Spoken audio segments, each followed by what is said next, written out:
Olá pessoal, eu me chamo Igor, eu sou bolsista do projeto de extensão Jornada de Anatomia Comparada na Sociedade Naiense, que é orientado pelo professor Bruno Gomes Vasconcelos, e hoje vamos falar sobre a parte passiva do aparelho locomotor e a sua relação com as atividades exercidas no dia a dia.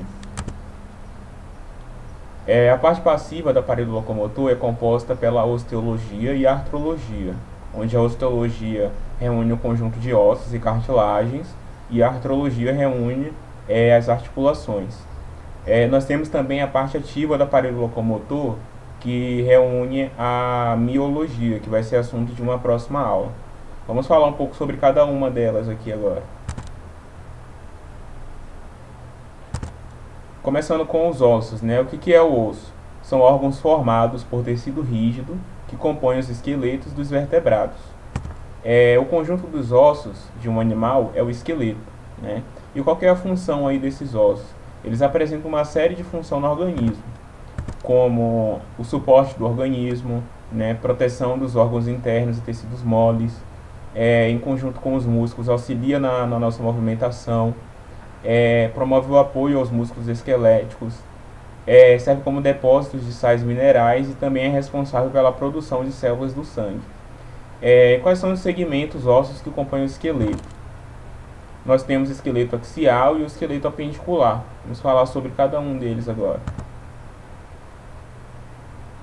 O esqueleto axial ele é composto pela cabeça, vértebras e tórax. Basicamente, o que temos de diferente comparando o humano com o animal é a cabeça. Aqui a gente observa bem a diferença de conformidade anatômica entre essas cabeças aqui. Aqui, por exemplo, é de um cão, aqui é de um bovino, a de um humano, de um suíno e de um equino.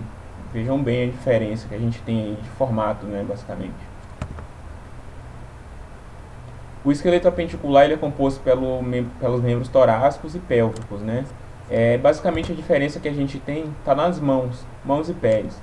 Aqui, por exemplo, a gente tem a mão de um equino, que só tem um dígito, que corresponde ao dígito 3, que é esse dedo aqui que nós temos. Aqui a gente tem o 1, o 2 e o 3. O suíno, que tem dois dígitos, o 3 e o 4. O bovino, né? Aqui o suíno, que a gente tem 4 dígitos, o 2, o 3, o 4 e o 5. E o carnívoro aqui, né? Aqui nesse caso um cão, que tem os 5 dígitos. E aqui a gente observa a mão de um humano, fazendo movimento de flexão e extensão.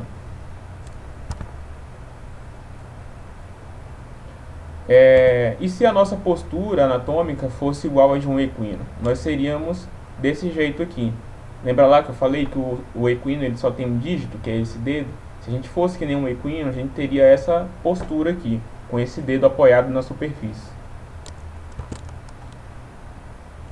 As cartilagens, né, uma forma especializada de tecido conjuntivo, e nós temos aí alguns tipos de cartilagem, como a cartilagem hialina, que é a mais comum, cartilagem que compõe o nosso corpo, né, e constitui vários arcabouços aí no organismo, como a parede do septo nasal, que é essa cartilagem que nós temos bem aqui.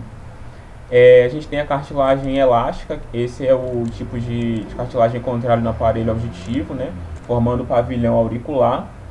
E nós temos também a cartilagem fibrosa, que é normalmente encontrada aí nos discos intervertebrais, entre as vértebras da coluna, né, amortecendo os choques mecânicos.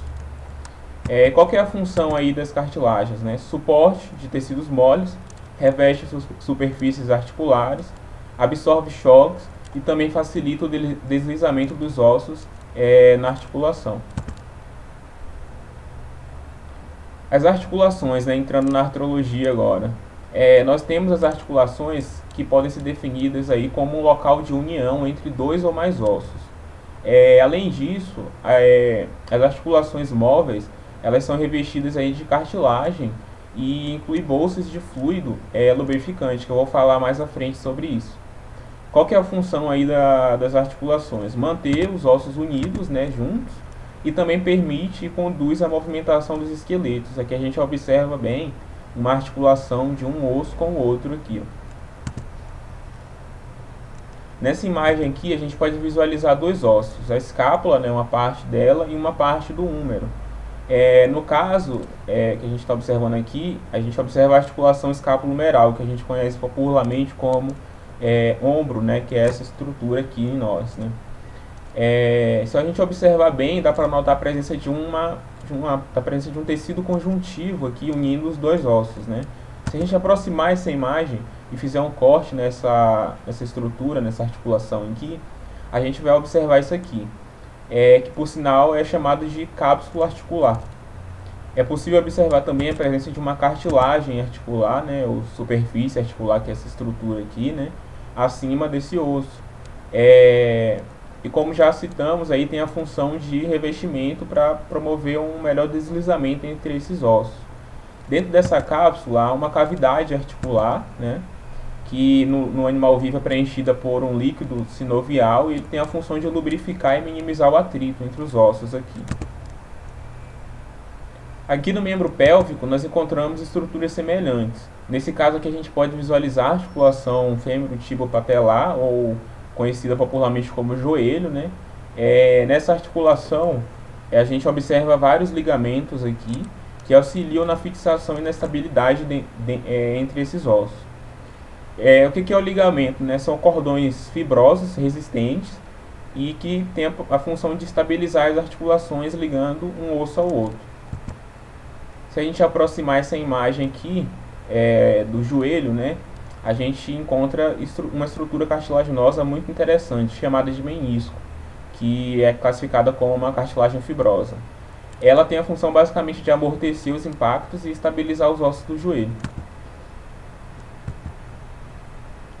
Associando a parte passiva do aparelho locomotor à prática, eu trouxe aí o caso de uma lesão muito famosa que ocorreu em 2013, que foi a do lutador Anderson Silva, onde o lutador atingiu um chute na perna do seu oponente, né, e acabou causando uma fratura completa nos ossos da tíbia, que a gente observa essa fratura.